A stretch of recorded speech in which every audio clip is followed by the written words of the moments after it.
శ్రీ గురుభ్యో నమః. కార్తీక పురాణం 3వ రోజు పారాయణం 3వ అధ్యాయం. బ్రహ్మర్షి అయిన శ్రీ వశిష్ఠ మహర్షి రాజర్షి అయిన జనకుడికి ఇలా చెప్పసాగాడు.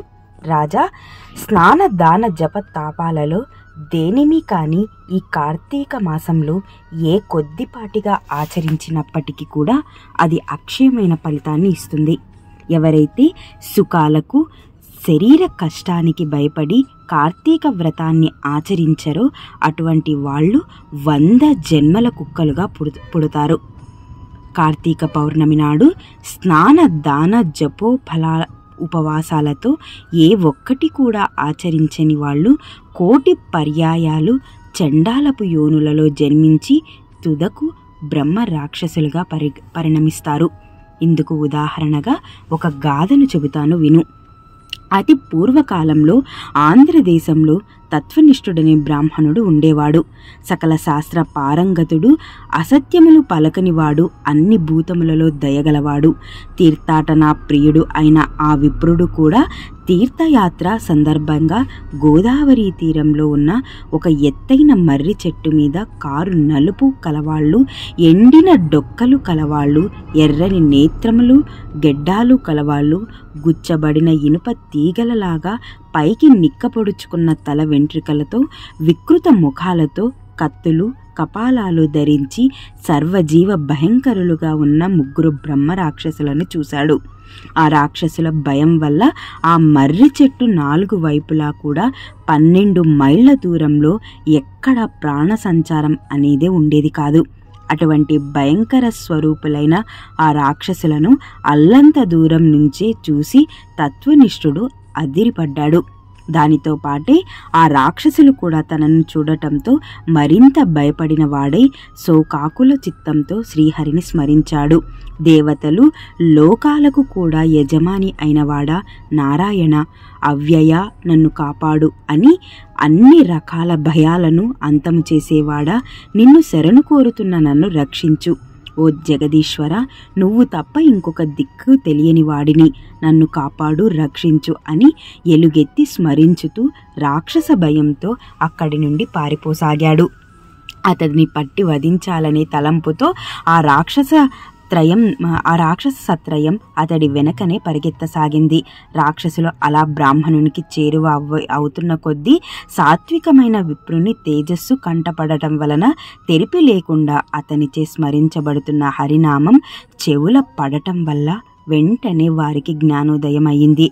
అదే తడువుగా ఆ బ్రాహ్మణుని ఎదురుగా చేరుకొని దండ ప్రమాణాలు ఆచరించి అతనికి తమ వలన కీడు కలగబోదని నచ్చచెప్పి, ఓ బ్రాహ్మణుడా, నీ దర్శనంతో మా పాపాలు నశించిపోయాయి అని మళ్ళీ మళ్ళీ నమస్కరించారు. వారి నమ్రతకు కుదుటపడిన హృదయంతో తత్వనిష్ఠుడు, మీరు ఎవరు? చెయ్యరాని పనులు ఏమీ చేయడం వల్ల ఇలా అయిపోయారు. మీ మాటలు వింటూ ఉంటే బుద్ధిమంతుల్లా ఉన్నారు. మరి మీ వికృత రూపాలు ఏమిటి అని నాకు వివరంగా చెప్పండి.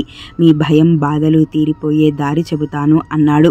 బ్రాహ్మణుని మాటలపై ఆ రాక్షసులలో ఒకడు తన కథను ఇలా వినిపించసాగాడు. విప్రోత్తమ, నేను ద్రావిడ దేశంలో మందర అనే గ్రామాధికారినైన నేను కులానికి బ్రాహ్మణుడే అయిన గుణానికి కుటిలుడిని. నా కుటుంబ శ్రేయస్సు కోసం అనేక మంది విప్రుల ధనాన్ని హరించాను. బంధువులకు కానీ బ్రాహ్మణులు కానీ ఏనాడు పట్టెడు అన్నమైనా పెట్టి ఎరగను. నయ వంచనతో బ్రాహ్మణ ధనాన్ని అపహరించడం వల్ల నా కుటుంబం నాతో సహా 7 తరాల వాళ్ళు అధోగతి పాలయ్యారు.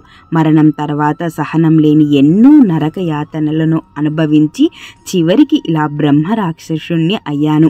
దయతలిచి నీ కృపాచిత్తంతో నాకు ముక్తిని ఇచ్చే యుక్తికి చెప్పు అని వేడుకున్నాడు.